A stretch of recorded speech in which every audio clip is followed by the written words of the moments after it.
novel addresses that the character faces, motherhood, obedience, rebellion, complex family dynamics, who does that not apply to?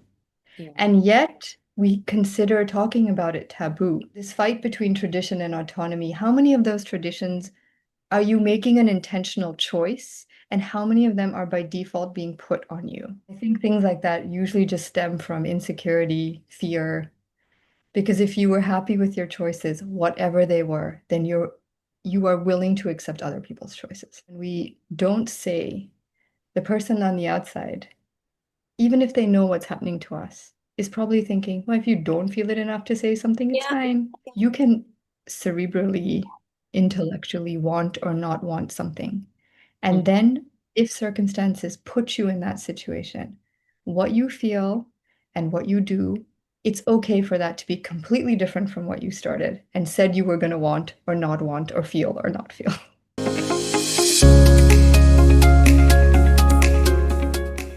Hi, Uttama, and welcome to the About Her show. This is a show where we get trailblazing women to share the story of their lives with us. We want to know about their successes, failures, challenges, ups and downs, all of it, so that not only do they get a platform to showcase themselves, but they also help us inspire other women. Women who have dreams, ambitions, aspirations, but for some reason have not been able to pursue them for whatever reason. So we want them to get inspired and, maybe take a leaf from your book and just kind of, get on with what they want to do. And along with women, we also get men on the show, men who champion such women because we believe that for a truly gender inclusive world, men and women need to be allies in this journey. Now, as I was talking to you before, this conversation, I started reading your book and I was like, oh my God, this book and this author is so much about what we are trying to do on this platform. The ideas behind the book, whether you're talking about patriarchy, you're talking about societal norms, you're talking about gender stereotypes, they resonate so well and they fit in so beautifully with our platform that there was no way that you couldn't be on this show. So a very, very warm welcome to you, and I'm so glad to have you on the show.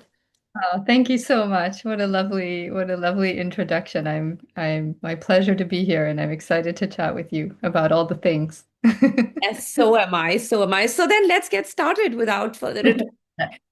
So a few questions, to begin with about the book. So, let's start at the very beginning. So, my question is that what sparked the idea for this book, Shape of an Apostrophe? And was there a moment or experience that planted that first seed? Yes, there was a very specific moment, absolutely, that planted the, first seed of that idea. I was writing an apology letter Oh, to this biological child that I had decided not to have okay. because from a very young age, I've always wanted to adopt since I was 16 years old. And when it became time to actually start our family, and this is, a year or so after I got married, I started writing this letter, almost, apologizing for making what was considered an unconventional choice. And as I was writing it, I stopped for a second and thought, why am I apologizing? You know, I I'm not even saying that I don't want to be a mother, which is also a perfectly valid choice, Yeah. but not in a particular type of way, not to a particular type of child. And from that came the idea of wanting to present, a narrative, a character, a woman that doesn't want to have children, doesn't have to justify it, and for really exploring the nuance of maternal desire and wants and, being allowed that choice, I think. Well, actually, that's a very, very, how should I say, a very essential, a very critical insight because, uh, for like centuries, we've always associated women with motherhood. Mm, There's never been any any thought ever that this cannot happen, unless, of course, there are biological reasons for that. That's a totally different thing. But even then, like, if such a thing happens, then it is like your fault and all of those things. So it really needs a lot of courage to break out of that mindset or even try to break out of it, because this is like kind of embedded in our psyche. We're all Yeah. like this, we've been raised like this, we've believed in this, and even our mothers and grandmothers before that, we've all kind of towed the line. So to, that create that, how should I say, that little spark that it is a possibility, because ultimately it is your choice. I think that Yeah. is very, very essential and a very pertinent point that you have brought forward. So, Yeah. like you're the character in your story, Leena. Her story, it explores themes of motherhood, loss, rebellion, and complex, extremely complex family dynamics, if I may say so. So, Yeah. what again made you want to break taboos and dive into such an emotionally charged terrain? Because there are so many things that you're talking about, from a passive husband to a father who's being unfair, to, of course, all this boiling down to patriarchy, then to a mother in law who's like, the usual, getting into things that you should not be into. So, there's a lot of stuff that you're doing out there. So, I mean, like I said, what made you want to break these taboos? Because we need to know. Yes, we Um, do. I think because we don't do it enough. Because, like you said, all these things that the novel addresses, that the character faces, motherhood, obedience, rebellion, complex family dynamics, who does that not apply to? Yeah. And yet we consider talking about it taboo. And that is precisely, why I kind of course, there's certain parts of those conversations that are more taboo than others, but I wanted to bring that forward and kind of hone in on our domestic life and our domestic space where all these complex dynamics happen all the time, no matter what kind of family Yeah, yeah, you are in, right? This is happening across the board. And because I think that our domestic space and a lot of these issues, they reflect a wider societal shortcoming or power dynamics that are at play outside our homes that are then also at play inside our homes. And my feeling is that we have power in our homes to change it, small things, big things, in a way that changing it in the outside world feels big and sometimes inaccessible, yeah. unless we're in those spaces. So that's why I wanted to kind of zone in on the home and the things that happen within it to kind of address wider things around it, I suppose. And because I feel there's opportunity there, I think there's opportunity there. And actually, the real opportunity is there. Like, Yeah. if you begin at home, it may be a drop in the ocean, but then every drop counts. And you have to start doing it drop by drop, because it's been going on for so long, for centuries, that you just cannot magically make it go away or wish it away. It just will not happen. You have Yeah. to work towards it. And of course, the work has to begin, in the home. So, yes, that is the right place to start. At least start talking about it, start telling that, yes, these things can be done.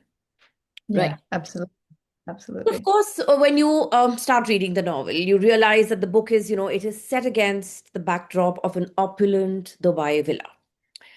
Now, how did the setting influence the tone of the story? Like, was Dubai a deliberate choice? Or, I mean, what is it? And why was it a choice, if at all it was?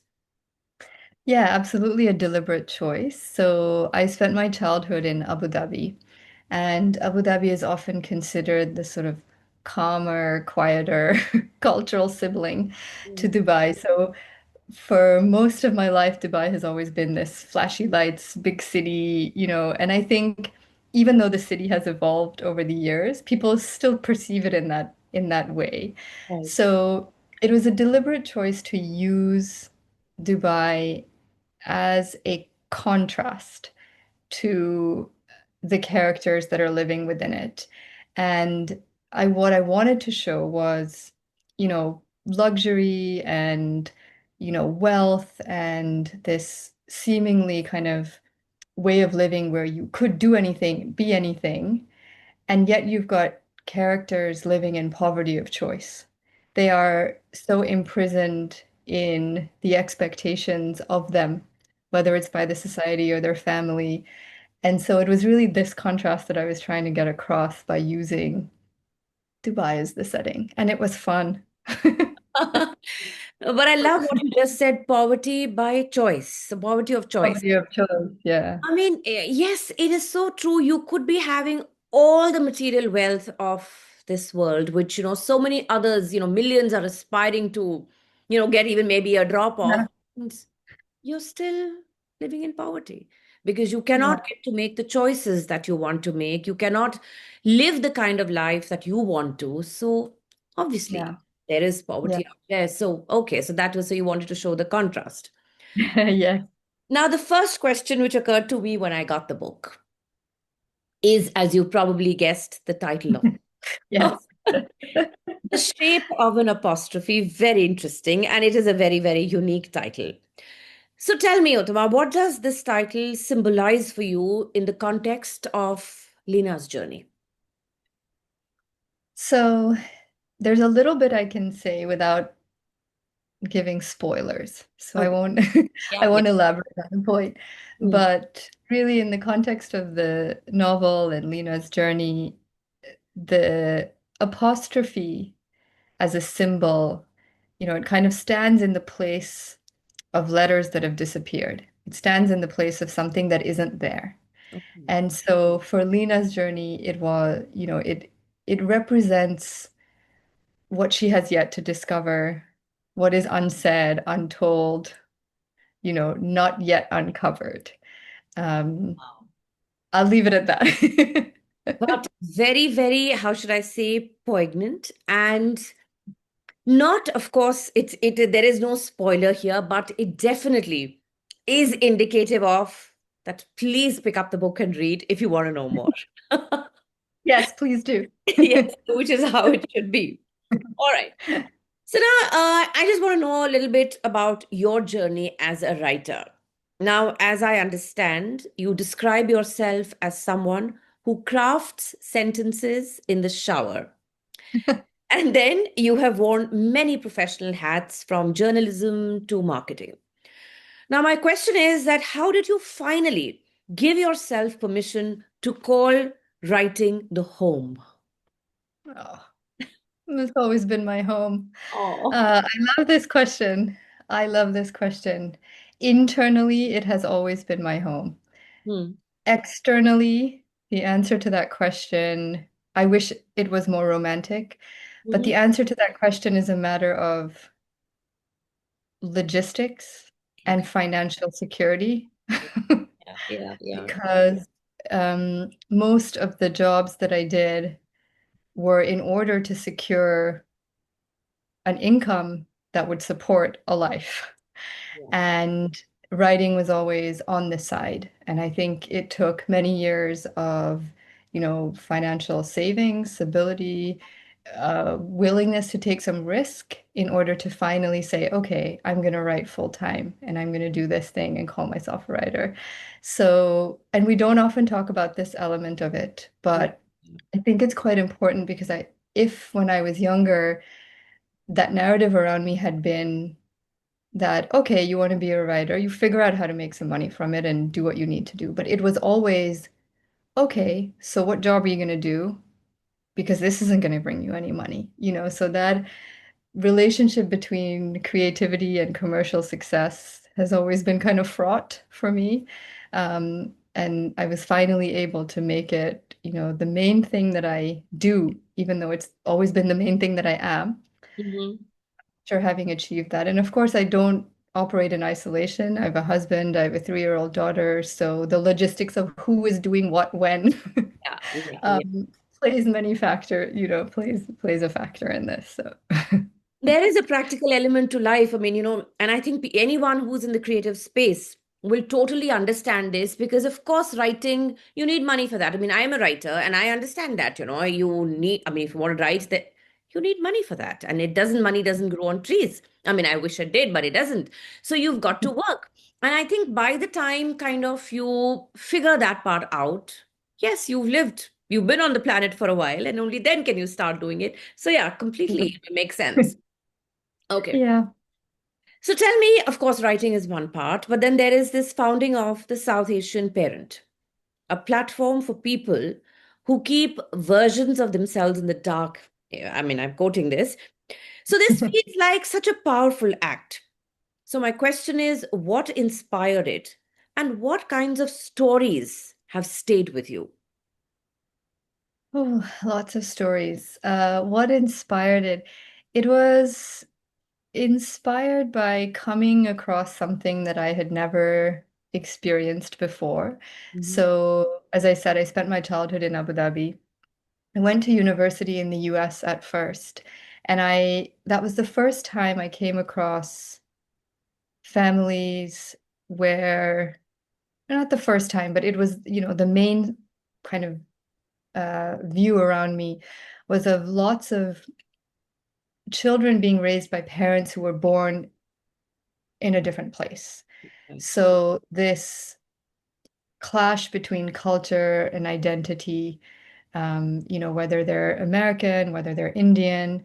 And what really inspired South Asian Parent was the level of deception that I witnessed, which was, and I'm saying children, but these are young people at university, so they're not little children. right. um, lying about, small things to whether they drink or not, to big things about their sexuality, or, somewhere in the middle where what profession do they want to pursue.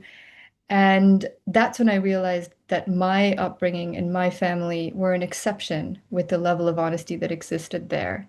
And Mm, so I created this platform really as a space for people sort of caught between that tradition and maybe transformation to right, just voice their stories. Because I think, keep in mind, this is in 2009, which is, I think, yeah, 16 years ago, when narratives around this didn't exist as much. right, South Asian prominence in global culture was not what it is today.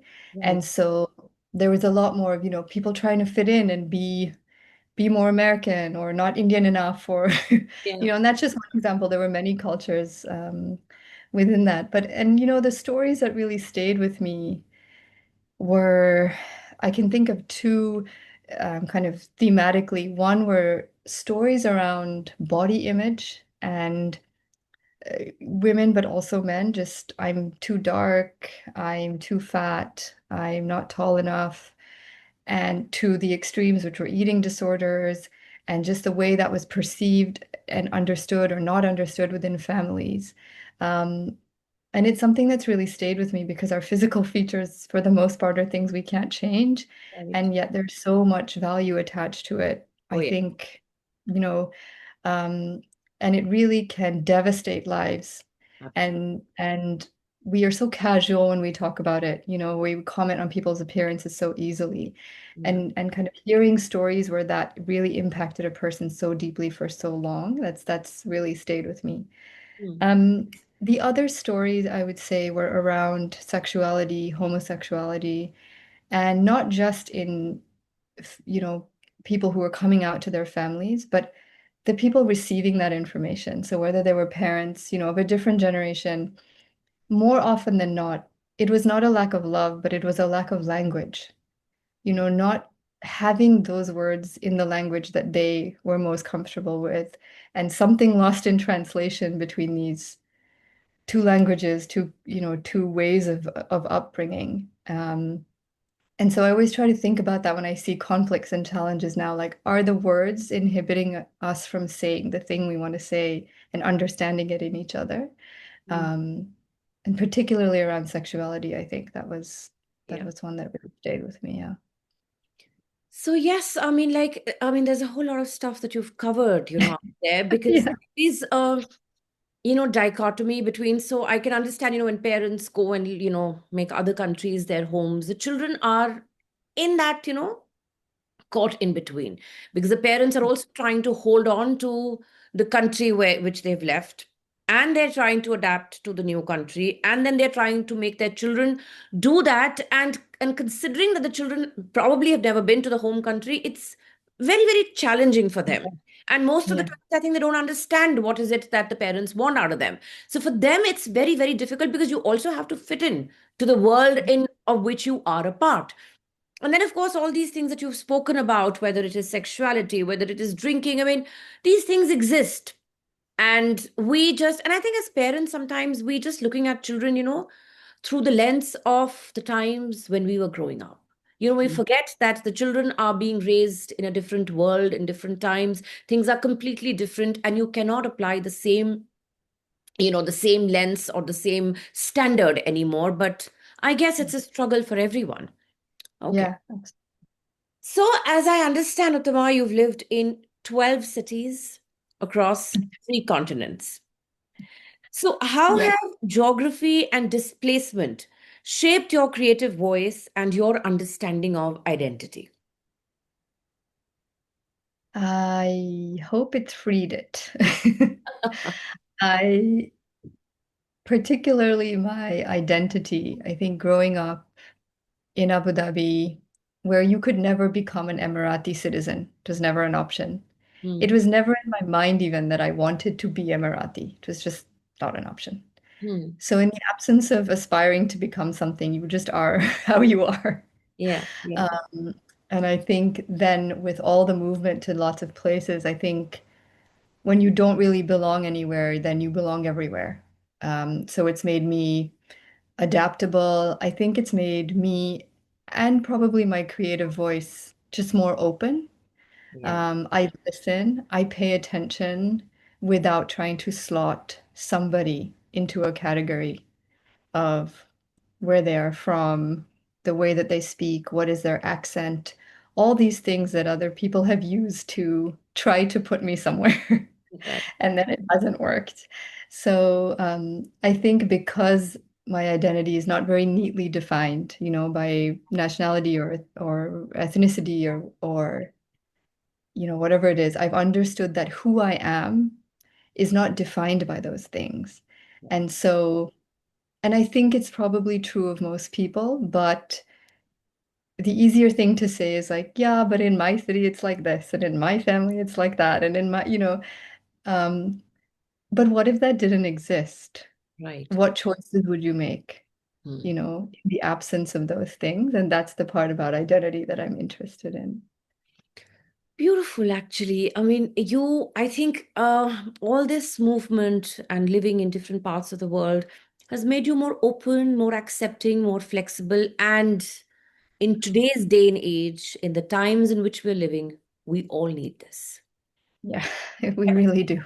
More understanding of other people, cultures, values, traditions, that respect something which actually seems to be, flying out of the window. We needed it in large doses. Uh, Yeah, absolutely. We need to listen a bit better. Absolutely, absolutely. So you understand that About Her is a woman-centric platform. So I do have some women-centric questions for you. Love it. Yes. Now, in South Asian families, the tension between tradition and autonomy, especially for women, is so palpable. It's like, you can touch it and you can feel it. So, how did you navigate this tension in the book, and what do you hope women readers take away from it? Oh, big question. In the novel, that tension I've sort of navigated by using two central characters, but pretty much all the women characters in the novel face this tension. Mhm. But, there's the character of Leena, who is the protagonist, I should say, and then her mother-in-law, Meenakshi, or fondly or not so fondly known as Auntie M in the story. Yeah, yeah, yeah. And they are, in first impression, first reading, they seem to be at opposite ends of a spectrum. Mm, But like you said, this tension between tradition and autonomy is something both of them are facing right, in a different way, really wanting to be taken seriously for who they are in a world that is not prioritizing their wants, or correct. in a family that isn't prioritizing their wants. So it's like both desperately fighting for that, Mm, mm, um, unfortunately against each other, and then, over time that evolved. So that's how I've kind of showed that tension. And I hope that in the reading, when women read it, when men read it, when anybody reads it, that you see that that is a pretty universal tension that most women are facing, central characters in my novel, but even smaller characters. And isn't that's really the that's really where the battle is. That's really where the trouble is. And so one, to just, have more empathy for other women, because it's maybe not playing out in the same way, but we're all kind of essentially fighting for the same things. Yeah. And I think the other thing that I would love women readers to take away is just to just check the default things they are doing by default. Mm.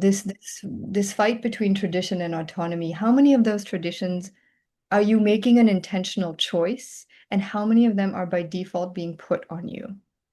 And it can be small, like I said earlier. I mean, it can be things like who's creating the chat groups for school, who is buying the birthday present when there's a party. I'm not sure that tradition really allotted that to you Yeah. because of some exceptional ability you have as a woman. No, that has that has come from lots of fact forces at play. Yeah, yeah. So check some of those default things. Do you really want to do those things? And like I said, in the household, we have more of an opportunity to be like, no, I don't want to do that thing. And I think the more you can learn how to say, I don't want to do that thing, and no, thank you, um, that can just over time build and build to bigger things. Um, Absolutely. yeah. So, yeah, there is actually lots that women can take away. And I think the most essential part of it is that I think as women, we need to understand that we may be seemingly at two different ends of the spectrum in a particular situation, in a particular relationship, but actually we are bound by all these stereotypes, all these norms, all these traditions that have come to us by default. Most of Yeah. the times, most of them are not by choice. You just do it because that's the way, that's how it's always been. And that probably puts you at the two ends. Whereas Hmm. you are being put at those two ends by the same thing. So I think it's very, very important for women to realize that and then Yeah. come together. Because, Yeah. if like I always say that, women all over the world, ages, stages may vary. When you face issues, the timing may vary, but essentially the issues are the same. And who better than a woman to understand another woman? You can't expect Yeah. a man to understand something which they've never been through. So I think it is very critical. And I think you've done a fabulous job of driving home this point that this is what women need to understand. Hmm. Yes, you are Yeah. on two different ends, but you've been put there. Realize that and get together. It's not a matter of choice. It's just, you're going with the flow and it's time you started going against it, right? Yeah. And I think, yeah, absolutely. And I think, forgiveness. Like Yeah. forgive yourself, forgive other people, other women. It's just you come at it from a different place, with a bit more openness and empathy and solidarity, that these things are happening to all of us. And I think there is a lot of power in that. Oh, yes, absolutely. So, Uttama, Leena's character, it grapples with motherhood in ways that defy the usual glorified narratives. And of course, we've spoken about this earlier as well.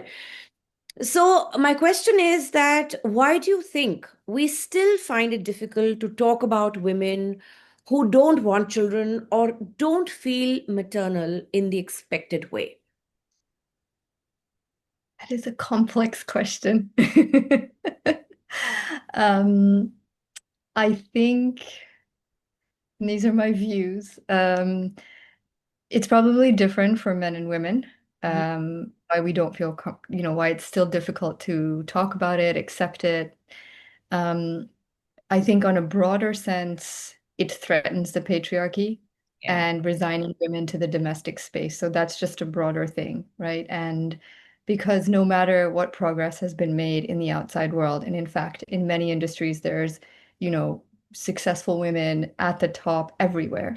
yeah, They come home and they're feeble in the household because the domestic space has not progressed right. enough. So I think that larger picture is there. We don't like things that threaten the narrative of what is has been put there for us. Um, I also think, motherhood has been just, it has been, like you said, I think you used the word glorified, like as this all-consuming, all-prevailing identity for women, like some pedestal that all women should aspire to, um, which is frankly brainwashing commercialization of procreation. I mean, there's this idea that it's this thing that we should all want. Yeah. And as soon as there is somebody who doesn't want the thing that you have sacrificed so much to do, you you're not sure you want to come close to it. Yeah. Yeah. You're Right. like, hey, did I have a choice? Yeah. So I think there is some resistance there as well in, in allowing that. And I think women who choose not to be mothers, and I know many of them, Yeah. they are made to feel like the other. They Yes. are somehow not women enough, or they are not something enough. They are othered by Mm. both men and women. Right. And I think things like that usually just stem from insecurity, fear, because if you were happy with your choices, whatever they were, then you are willing to accept other people's choices. Yes. Yes. And uh, you said very correctly, it is like, again, what has been the thought process, what has been the way for so long, and patriarchy, all of those things, and commercialization. And plus, you're making people move out of their comfort zones. You're making them Mhm. think about a possibility which is not supposed to exist. Mhm. And which is actually a possibility because, again, like every other thing, this is also a choice. You Yeah, cannot take away the right of choosing something from someone, which is what we've been doing. In fact, we've been telling women that this is not a choice. It is like yeah, have to. And if you don't feel it that way, something's wrong with you. yeah, Right. So, absolutely. yeah, yeah. So then Yeah, it you've just becomes pinpointed that. absolutely, Exactly. it becomes harder to make that choice when you feel that, okay, if I want to make this choice, then there is probably something not right with me when that is actually Right. not the case. Right. And when you see the equivalent of that in men, Yeah. men making the decision not to be parents, they are not scrutinized Oh, as much or mm, with very little judgment, if at all. yeah, yeah. And yeah, I think it's absolutely that you're made to feel like I think this is where my apology letter came from. Like I felt like me missing this maternal ache, this physical feeling for a child inside my body, not having that made me feel like I was less because I didn't have that feeling. So yeah, you absolutely, that is exactly how I think we make women feel who make that choice. So, in addition to this, many women, they suppress parts of themselves to either keep the peace at home or in society. I mean, we see this all around us all the time. Now, how have you personally dealt with that? And what would you say to women still stuck in that silence? Yeah, it's a hard place to be. Um, I was there for a long time, even as a young person up until adulthood. Like I find it very difficult confrontations are difficult, conflict is difficult, voicing what I want, even in the simplest things, has been difficult. And I think, it has taken time, but it's things like reading, Mm, talking to other people, being parts of communities and hearing different stories of how, other women have broken through that, mm, that I think um, really helped me to kind of push past that. The way that I've done it, I would say in my personal life is um, communication and uncomfortable conversations at entry points of relationships, particularly fraught relationships. And, the one that I address in the novel with, the mother-in-law and the daughter-in-law, it's like, it's almost cliche. It's become so tired, this narrative. And yet it exists to such intense degrees in all households. And so, you know, for me personally, that's something that I was so aware of, when I met my mother-in-law and made such an intentional choice. This is before I was married to my husband. I met her while we were dating. Such an intentional choice to talk to her, get to know her, I'd like to say that, we created a friendship before we entered this narrative of mother-in-law, daughter-in-law.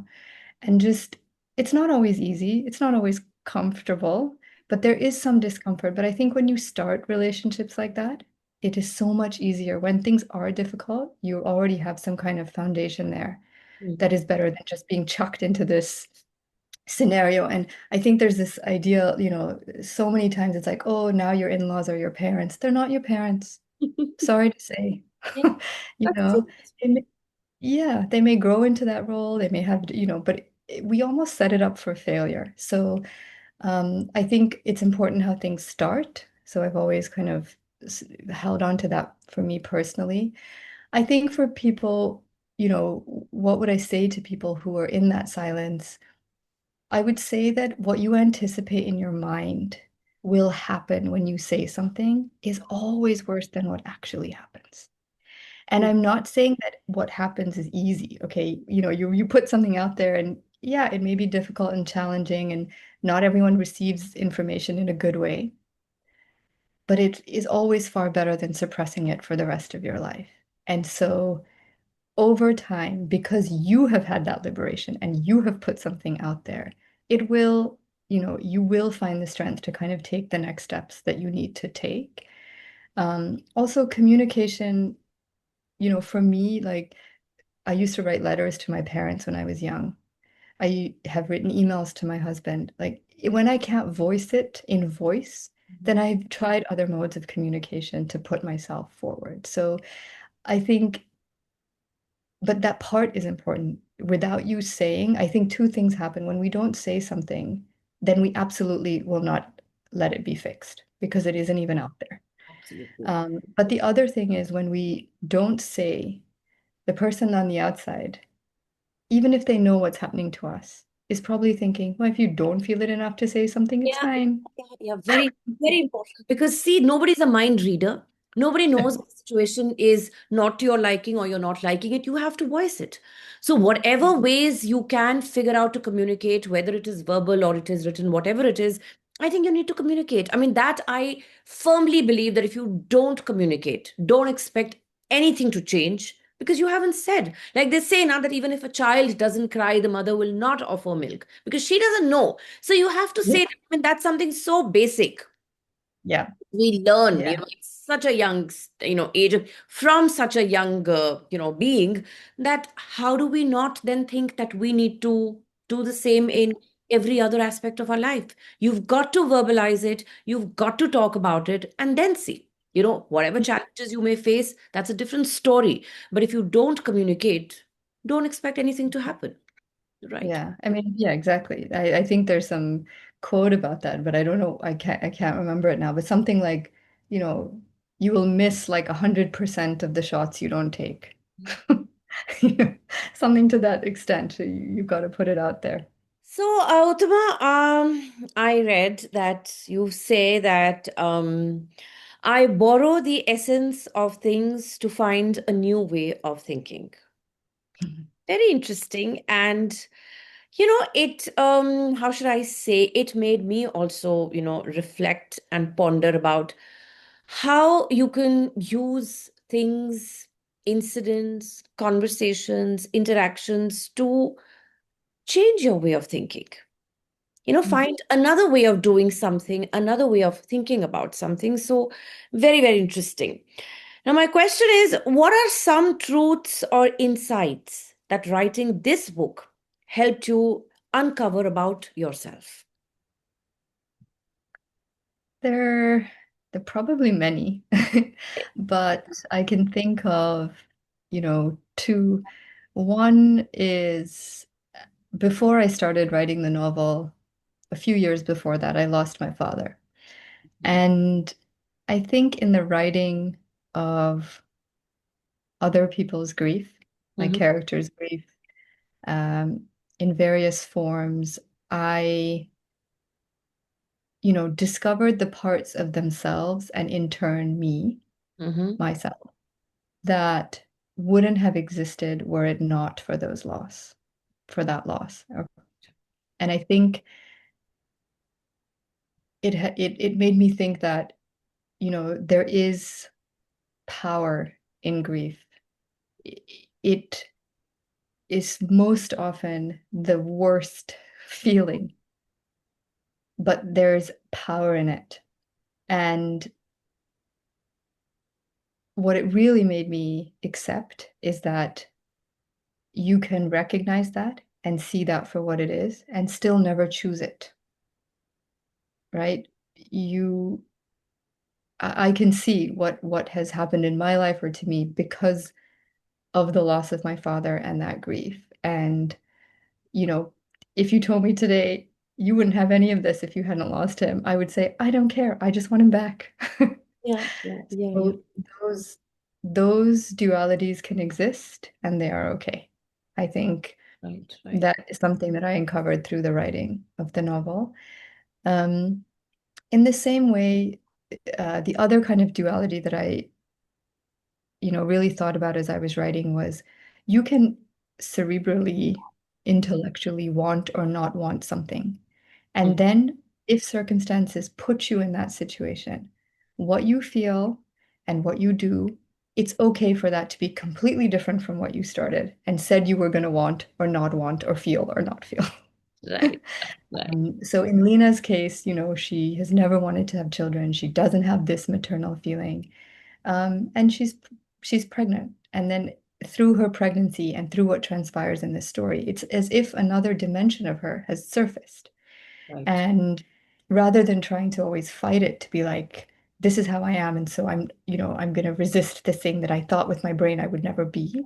Mm. Actually, what she feels is completely, it's different. I wouldn't say it's the opposite of what she started with, but Yeah, yeah. there's more complexity to it then. So I think that's something that I have also uncovered then in my own experiences that I may think that I would be this way or would be that way. And then when that thing happens, to just be open to whatever it is that I then feel or think.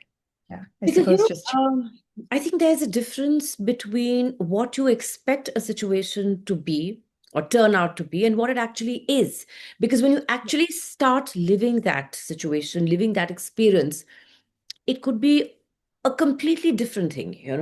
So I think this somewhere also, in a way, how should I say, points out to the need for all of us to be more open, flexible, accepting, and not have these barriers in our minds that I can't do this or I can't be like this, because in any case you don't know what life has in store for you. So you yeah, can't absolutely. put yourself in these fixed compartments or in these boxes and say that I am never going to move out of those, because you never know. The next instant you may have to kind of, move out. So yeah, you need to be more open and flexible about life. And Not I've found that I've found in my experience at least that the more I resist something, the more it comes to me. well, don't we all? All right. Yeah. So, Uttama, finally, if there is one sentence from Shape of an Apostrophe that you'd want readers to underline, carry with them, or quote, I mean, it could be the line that holds the heart of your book, what would that be? I think it would be a line that it's not now that people are reading the book, I get sent like, oh, I really like this sentence. There's many that people love. Hmm. But the one that I would say is not the most popular one, but I think it holds the heart of the story, and it's towards the end of the book. And it is, no soul could be imprisoned for another. Wow. And I think it gets to the heart of many things that the novel is about. That is actually very, very powerful, if you look at it. I mean, yes, a collection of words which, if you don't really reflect upon, probably mean nothing. But so that's why, they say that when you read a book, don't just kind of just rush, don't rush. Yeah. Read Yeah. as in, I mean, you're not just turning the pages, read to absorb, read to Yeah. understand. You may not be able to get to the goal of reading, 100 books maybe in a year. Maybe read 50, maybe read 40, but actually read. Don't just flip over the pages. I think that is something very, very important because that's when you understand what is it that the author is trying to say, what is it that you can get out from the book. So, yeah, that is Yeah, very, very definitely. deeply poignant. So, It's thank not about speed, right? It's not about speed when you're reading, just nothing, like no you said. speed reading. Or- Yeah. Actually, speed, I don't think it really works anywhere in life, whether it is driving or reading or doing Yeah. anything at all. So true. Yeah. So true. All right. So, as I mentioned, Uttama, while we've come to the end of the conversation, we do have the rapid fire round, which is 5 quick questions and 5 quick answers. So, are you ready for it? I think so, as ready as I'll be. All right.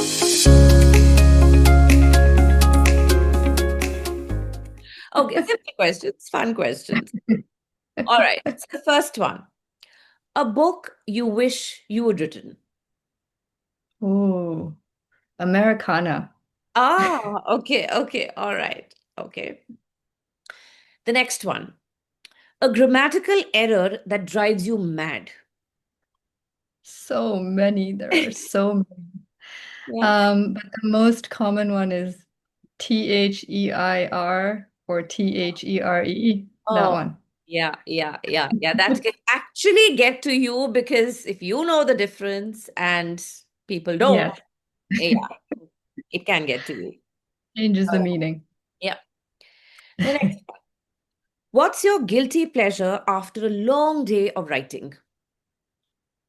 Ooh, um, watching something, uh, it sounds awful to say mindless because, things are created with care, but Yeah. watching something not so serious and having a glass of wine. Wow. Well, yes, I think even what we call mindless, okay, it may not be the right thing to say, I mean, use that term because at the Yeah. end of the day, somebody has, put in their heart and soul and a lot of stuff to get it there. But sometimes, something that does not require you to think and just lets you be and just maybe just absorb that content without putting your Yeah. mind to it. I think you just need that. Yeah. So, yes. It's probably also really difficult to create that, you Yeah, I know? think it's more difficult. It should be more difficult to create because, you're actually telling Yeah. people not to think. So, how do you do Yeah. that? Yeah. Yeah, that actually resonates with me quite a bit. All right, the next question. Dubai, London, or Hong Kong, pick one to call home forever. Oh, oh, so difficult. Oh, because of proximity to Abu Dhabi, I'm gonna say Dubai. But my Abu Dhabi community will absolutely kill me when they hear that. There's a rivalry between the cities. Oh, yeah, I understood from the conversation. Okay, and finally, if you could invite 3 literary characters to dinner, who would they be? Oh, that is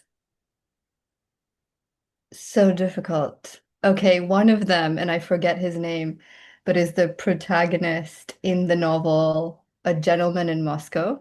Okay, okay, all right. Um, this is very difficult.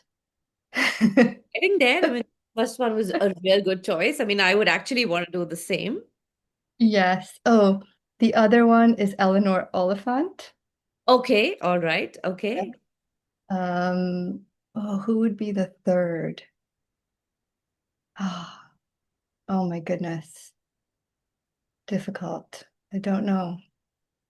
Um, Would you want Leena to be there? Someone who you created. Shoba from my book, Shoba. Oh, She's the okay. character that I would choose. Fine. That's Thank fine. you. I needed that help at the end. That's totally fine. So that was a wonderful rapid fire. You came up with some quick, witty answers. Thank you. So, Thank you. Utama, we finally come to the end of the conversation, and I can say for myself that I really enjoyed talking to you because, like, I mean, I was kind of expecting it. Like, as I mentioned earlier, that, going through the book and reading about it, I could, kind of relate to you in a very big way. And this conversation has proved my point. So many At ways, the same time. so many perspectives that you shared, so many points of view. They like kind of, it was as though I was voicing them and not you. So absolutely wonderful, delightful conversation. Thank you so much for being on the show. Thank you. Thank you so much for having me and for doing what you do with the show and for putting out there for women, for men, for everyone, what you are. Thank you. Thank you so much. Thank you for tuning in to the About Her show. If you enjoyed this episode, there's plenty more from where that came from. Our previous guests have shared some amazing stories, so be sure to catch up on past episodes. To keep up with our inspiring conversations and to never miss an update, hit subscribe, rate, review, and share the love. Follow us on social media for some great content, and don't forget to check out our website www.aboutherbysangeeta.com for stories that resonate, inspire, and empower. Know a remarkable woman or an inspiring man blazing a trail? We'd love to hear from you. Drop us a note at web.abouther@gmail.com and let's bring their story to life on the About Her show.